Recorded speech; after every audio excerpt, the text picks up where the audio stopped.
The number you are calling is either Anam switched sathina off kanba or not mahirelni. reachable at the Phone do moment. off thamkre Please khanglabaso try ani later. ahumlak adum hanjin tawi. The number you are calling is either switched off or not reachable at the moment. Please try later. Chana na hek phone do on taroktrabadudadi ma khiyainu mayumda direct changsilakli. Mapai bungo do sumangda paya khara siduna leirambani.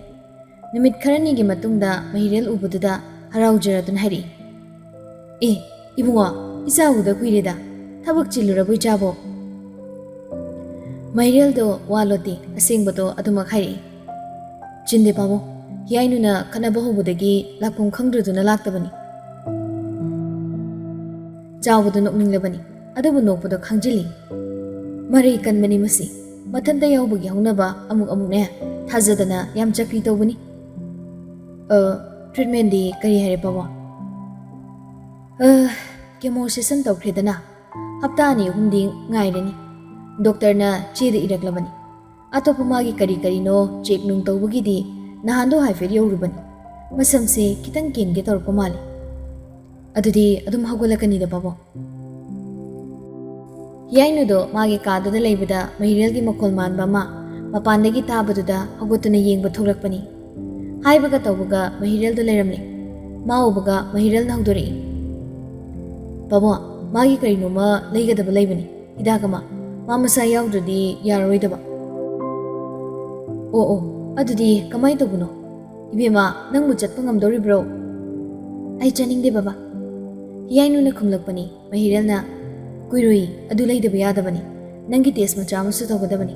Nang yawdaba yaroi. Test to aingondagi tawba yabanadi.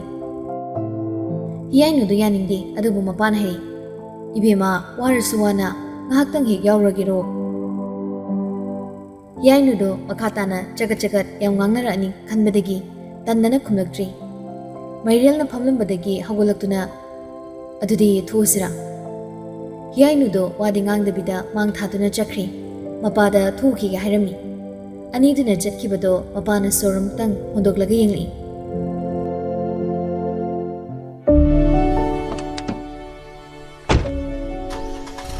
Gari da karabada thauduna matek ama laklakanda mahirel haudori. Kanano karino nangna nupa ama kuchu chaminaiduna. Thabok tofonggi mapu haibuse mapuni. Nupadadi fana amorso izat manglo. Nupidadi izat mangani. Farasu fatrasu nang magi employee. Wado hek tabada yainu do khidau sawalai. Dadana oida padaba babada ngangsilaga ibu puthokpira isidi adu hainabagi ore. Haidabu yadabani. Taibangi chanabiduni aina nangonda hairise. Nupa amana nupi ama loinaba haibuse. Intention ama leitana loinaba yabanadi. Mama macha oibagi mari, mache oibagi mari, mapa macha oibagi mari natragana mahaki nupa oibagi mari. Sigi mari singsidagi hena nupa amatana nupi amata loinaroi. Farasu fatrasu mahak hotel adugi mapuni. Nangsi magi employee ni. Mana nangonda mayamdagi hena attention pibagi artisi karini. Yainu do sumtaning latri. Dadana ngangi singdo wadu loina kai. Nupaga nupiga marup oina loina base. Sardo aina haibagi mahak somda thabak amasu lei haibagi aibu thinbira ambani. Sida topa mata leiti tan chana rubani. Thabak amata tan chana haibam leiti. Silla langlaga thopu ngaktani. Maru oina nupa nupi ani sigi naksana bagi marida tan chana leiti. Angangina sida wayam nganganu nangna kari khangi. Aina mukhanjin haisin. Aina ngasai haikiba mayamdugi maridu natana. Nupa amaga nupi amaga loinaba yadabani. Nupaga nupiga gi marakta friends haiba wahaise leiti. Si nangyamuna khangjilu. Asengbagi leitabra. Leiti. Ngasai gi mari singdu nataba amata yade. Yade. Yainu do gari thoriba mahirelda yamuna yengi. Aduga makol tablap nahanglai. Adudi dada gaiga gi mari sina kari marino. Ha, kumuni sina kari marino haiba. Dada si aigi icha sunati, aigi bung sunati, aigi I mari amata sunati. Adudi ekhoini gi mari si karino. Yainu gi handaki wahamdudadi mahirel do gari thorambadagi ataire khangkam khangkre. Iralbong police station mayagi u pareng hopa urumapado da khambani gari do. Ma hiyai da khangingin e. Ani da wangang na dabida ngahak yengnari. Hiyai gi mamitagi pi drop ama khangtak taraklibado hiyai na satnan thoklaga. Mapira chena nogla hari. Don't tell me. Dadasi aigi nupani kainaga hairaktoiraba. Adudi oidina nasana na kopungna mamangda haikradaini. Adudi hairuni. Akhwini gi mari sakari. Yainu do handakti kappa horakle. Makol sukalap tawrakle. Nang na ibu kuipupuduna chatpagi artha sakari no. Nang na igi yumda kuilak lakpagi artha sakari no. Nate ai sakari oinu ui. Aigi mai pasi kari oinu ubige dana. Mari amata leinatradi ai sanangi awa pathapom wakal nuai thopom okta biro dada. Yainu Mahirel na khangna lorpani. Nang sina mai du da thazulurana. Ha, nang hatur ha. Thao, halo. Nang ngang budugi chap chaba ba kumpirak pagiro. Nang nai bu hatise. Nang gi hokraba wari du da ai interest late. Ta sudaning di, khangsu khangning di. Nang gi nupido kanano karino haiba ai khangsu khangning di. Tawbadabu Nangi hanagi do kaw bangam rudna ai nakta laga nisa khaibadi tawrakan ai sumini thawai amani thawai pali nungsidaba awaba nungaiba harauba sauningba luina phawi nangi nasagi dam khalaga atupa amagi thawai da sanaba du sanagano nangi pass kaw bangam da khona bada present da migi thawai sanagi ani su khangan akhoi gumba pass kaw na khona ba kangbugi sanako nate Mahirel da sum tarambadagi tabangam lakraduna yainu gi pambum da tapai silaga saurap na hairi. Kaino nang ngang limemba. Ha, aina namuna kari sizina yu yaukige. Namuna aina kari taukige. Makol hong na ngang lambi yainu do makol do taptharaga. Adudi hairo. Aikhui ni gi mari sakari. Dadana mari yam puthoraklabanina aikhui ni gi mari du sahibam toi. Hairo. Nang sumi. Ai sumi taibam yoiba moina amagi mateng pangnabani humanity ground da ina nang loinabani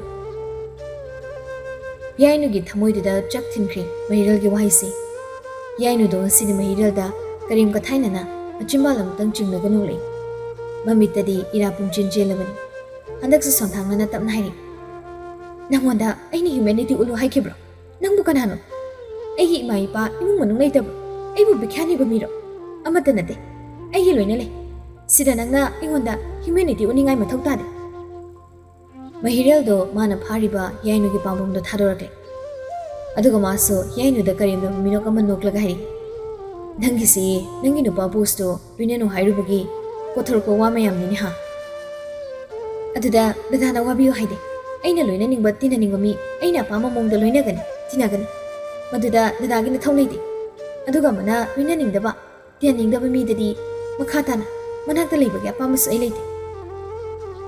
Si hairaga yainu do gari dagi sat kumthagiduna makhong thangba hokre. Mahirel do maching anoi da kakre. Hojing magi makoksi ma control to bangam laktrabani. Gari dagi marks kumtharaptuna yainu bu tanaraklaga hai. Gari dem thuna ka. Aina mimang to mang khanglaktrabadi nangna tai majar. Nangna karama matamda mimang to mang khangba yaukhrage. Thingnaba khudingi mimang tumang khangdaba ngakni tawkiba hojikti aingonda thoidoktre yainu do ngasidi chanani hekta ngangnaba yakidri Mahirel na magi khudang do tapairaga gari romda chingduna amukhana purakle aduga gari da hapchale maso mu gari da karaklaga gari do start tawbada yainu ram kusari aduga mana chatkina chakradi amukhana namai leirakta bomongda chal huran badongna mi bulona ne kushin sinagan Gari thawge tawramba Mahirel do saungman khraduna yainu gi lukhamgi samdo tablapna nahandabida tapai silaga mangono onsen handuna hairi wado makhathar mine ta wangam da bawangakta nangna ngang lisakagin adugi amna akanba wahi hai singdo adu nganglaga nangna tungjari sakain Mahirel do makutto yainu gi masamanungda umjilap tawraga pairubani Ma karino maning singaktuna karino mapharoktuna makuto satorakuni yainu gi masam khara magi makuto da yarakle Adu he urubadagi magi mamitto ira khangjin chelakkiba khangudre. Magi ngasai khai sauninglamba mayamdo swai mangkiduna tofung khangdaba romdoina mahak lakle. Adudagi khangaude mahak hiyainubo khangkon konsilakle. Adubu hiyainuna mahakpo amuka hana inthorei. Ai office dagi hakchang chokthare potharagi haiduna ngana lakpan. Ai pothaning yumda thimbiru. Hiyainu asi mangonda uliba majak tawriba mongsi mahiral khangma ngamdri. Thamoi sontharakpa matang oibagira khangde kitang ikairap tawba muso mahak ngasidi phawri. Wa ngangdabida mahak hiyainubo mamai leiduna mayumda thilakle.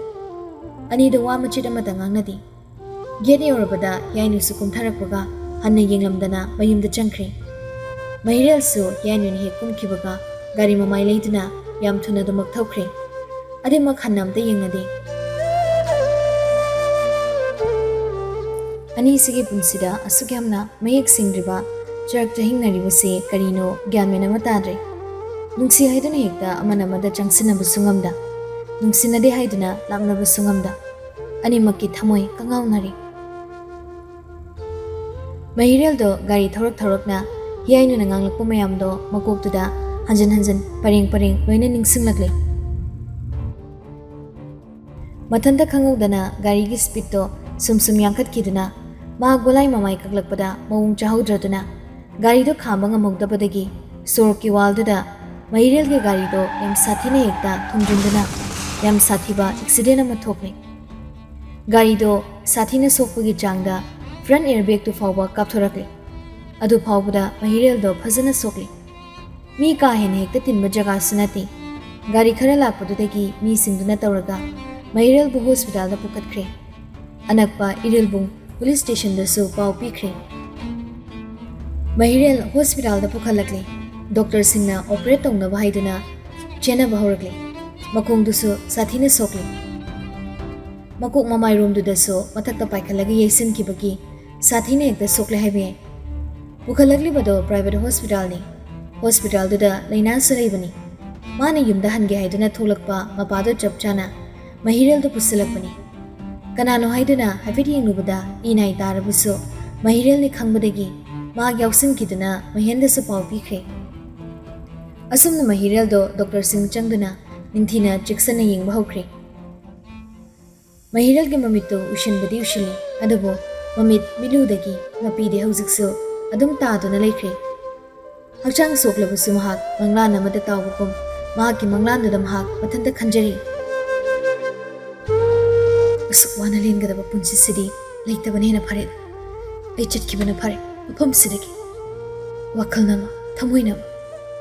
Wakal mahakna ibu thadoklamlabi mahakki khandana punchi chuppa machak puduna lengi khali. Thamoi mahaknadi punsi ase naungna hingnaba anauba lambida khong thangduna awaba pumba kuklo haina taksilakli. Kiyada wakraba thawai makhakta hakchang amakhakta adugu waripti ani thokli. Wakal haiba maga thamoi haiba maga. Amagi apambada chatlagana amana waram. Atopadugi wata duna khong thanglagana yeknabagum khali. Asakluna punsi hingadabagi saru hingdabana hena phare. Leitradraba punsi oibana mi amadada nungaiba pibu sungam.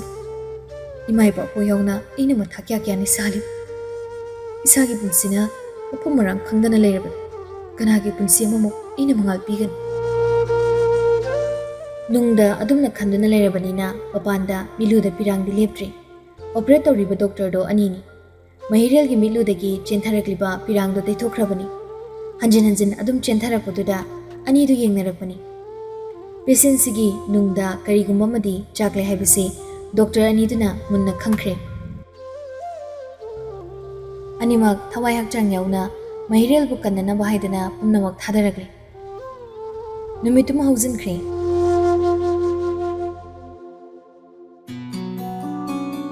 Mathangi numito nonga labada yainu ma ki office ki damak thorakle.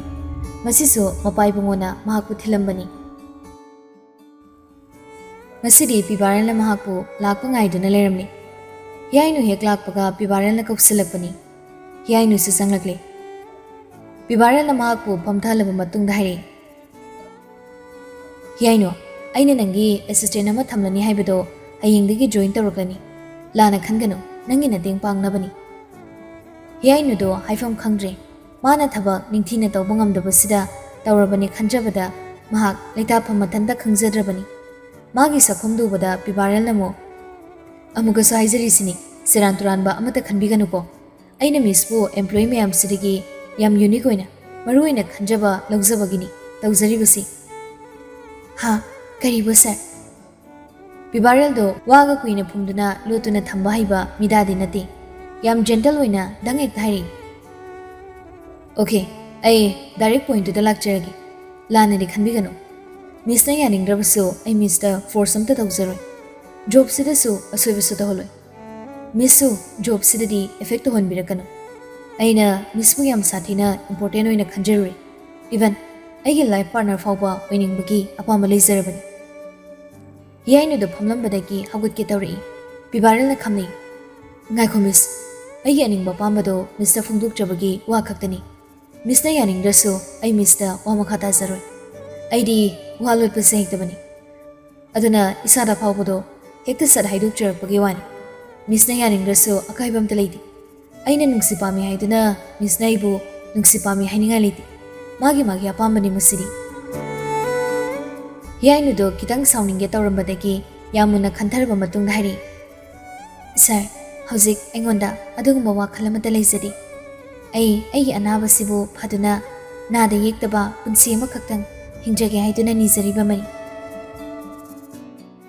ꯃꯤꯁ ꯀꯩꯁꯨ problem ꯂꯩꯇꯦ ꯃꯤꯁꯅ ꯈꯜꯂꯤꯗꯣ ꯌꯥꯝ ꯆꯨꯝꯃꯤ ꯑꯩꯅ ꯍꯥꯏꯖꯈꯤꯕꯗꯨꯅꯤ ꯑꯩꯒꯤ ꯊꯃꯣꯏꯒꯤ ꯋꯥꯗꯨꯗꯪ ꯐꯣꯡꯗꯣꯛꯆꯕꯅꯤ ꯃꯈꯥꯗꯤ ꯃꯤꯁꯀꯤ ꯑꯄꯥꯝꯕꯅꯤ ꯃꯤꯁꯀꯤꯗꯃꯛ ꯑꯩꯅ ꯇꯧꯖꯔꯤꯕꯁꯤ ꯃꯤꯁꯄꯨ ꯑꯩꯅ ꯏꯝꯄꯣꯔꯇꯦꯟ ꯑꯣꯏꯅ ꯂꯧꯖꯩ ꯏꯝꯄꯣꯔꯇꯦꯟ ꯑꯣꯏꯅ ꯂꯧꯔꯤꯕꯗꯨꯒꯤ ꯃꯔꯝꯗꯣ ꯁꯤꯅꯤ ꯍꯥꯏꯕꯗꯨꯒꯤ ꯈꯪꯍꯟꯖꯅꯕ ꯈꯛꯀꯤ ꯃꯤꯁꯇ ꯑꯩꯅ ꯍꯥꯏꯖꯕꯅꯤ ꯂꯥꯟꯅꯁꯨ ꯈꯟꯕꯤꯒꯅꯨ ꯑꯗꯨꯒ ꯊꯕꯛꯇꯁꯨ ꯑꯩꯈꯣꯏ ꯑꯁꯣꯏꯕ ꯂꯩꯍꯟꯒꯨꯝꯁꯤ ꯌꯥꯔꯅꯤ ꯃꯤꯁ ꯊꯕꯛ ꯇꯧꯕꯤꯔꯣ ꯍꯣꯏ ꯁꯔ ꯍꯤꯌꯥꯏꯅꯨꯗꯨ ꯊꯣꯛꯈ꯭ꯔꯦ ꯄꯤꯕꯥꯔꯦꯜꯗ ꯃꯥꯒꯤ ꯈꯪꯉꯥꯏ ꯈꯪꯖꯤꯟꯗ ꯍꯥꯏꯗꯣꯛꯈꯤꯕ ꯋꯥꯁꯤꯡꯗꯣ ꯈꯜꯂꯒ ꯃꯍꯥꯛ ꯇꯨꯃꯤꯟꯅ ꯉꯥꯏꯍꯥꯛ ꯎꯪꯗꯨꯅ ꯐꯝꯂꯛꯏ